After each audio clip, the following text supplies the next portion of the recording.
एक सच्ची घटना बताता हूँ। एक डॉक्टर था, वो लोगों को ठीक करने के लिए अपने प्राणों तक की बलि दे दे ऐसा काम करता था। तो जिस एरिया में रहता था कई जगहों पे उसकी कार नहीं जा सकती थी, तो उसको पैदल जाना पड़ता था। एक दिन पूरे दिन मेहनत की, रात को थक के चूर होके 12 बजे आके सोया और रात को 2 बजे उसके फोन बजा।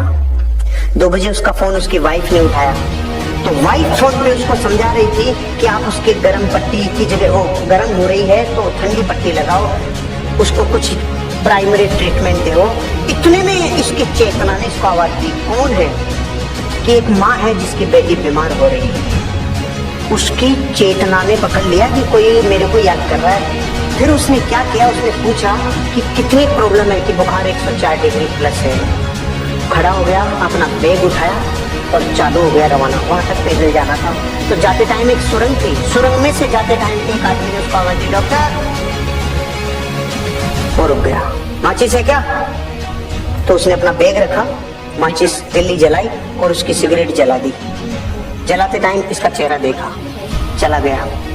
फिर जब वापस आ रहा था उस लड़की का इलाज करके, वापस उसने पूछा, डॉक्टर माचिस है क्या? इसने फिर नीचे बैग रखा, माचिस की तिल्ली जलाई और इसकी सिगरेट जला दी। फिर भी चेहरा देखा, आगे चला गया। रात को 4 बजे 5 बजे जाके सोया। सुबह 7 बजे इसके ऑफिसर का फोन आया, इसके डॉक्टर ऑफिसर का फोन आया कि आपकी अर्जेंट जरूरत है हमें। रात को अपने ऑफिसर का किसी आदमी ने मार पिटाई कर दी, बहुत ज्यादा घायल है। सुरंग में किसी ने इनको लूट लिया और इनको बहुत नुकसान पहुंचाया। इनका इलाज करने के लिए आपको आना पड़ेगा। तो पहले तो डॉक्टर ने जाके सुबह 7 बजे उसका इलाज किया अपने ऑफिसर का, और फिर पूछा कि इसका ये किसने किया? तो उन्होंने कहा कि जिसने किया था सुरंग में ये काम, उस आदमी को हमने पकड़ लिया, पुलिस के हवाले कर दिया। तो उसने कहा मैं उससे मिलना चाहता हूँ।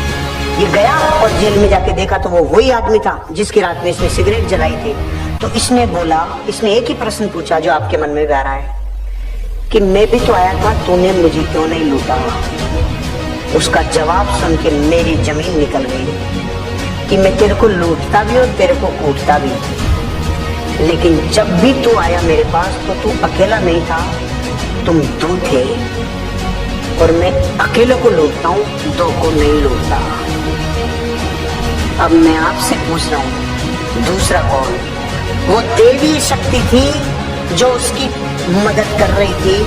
मैं आपको ये बताना चाह रहा हूँ, जब ये स्टोरी मैंने पढ़ी ना, ये अमेरिका की किसी डॉक्टर की कहानी है जिसने अपनी बायोग्राफी में लिखी है। उसके साथ वो पावर थी जिसको आप लोग और हम लोग सुप्रीम पावर कहते हैं, क्योंकि उसको ये पता था कि इस आदमी के साथ हादसा होगा जो अपने प्रोफेशन को इतना बेइंतहा मोहब्बत करता है। वो तो अकेला ही था ना, उसको थोड़ी पता था। उस दिन के बाद उसको यकीन हुआ कि जब मैं अपने काम को प्राणों से ज्यादा पसंद करता हूँ तो मेरे को कोई पावर मदद करती है।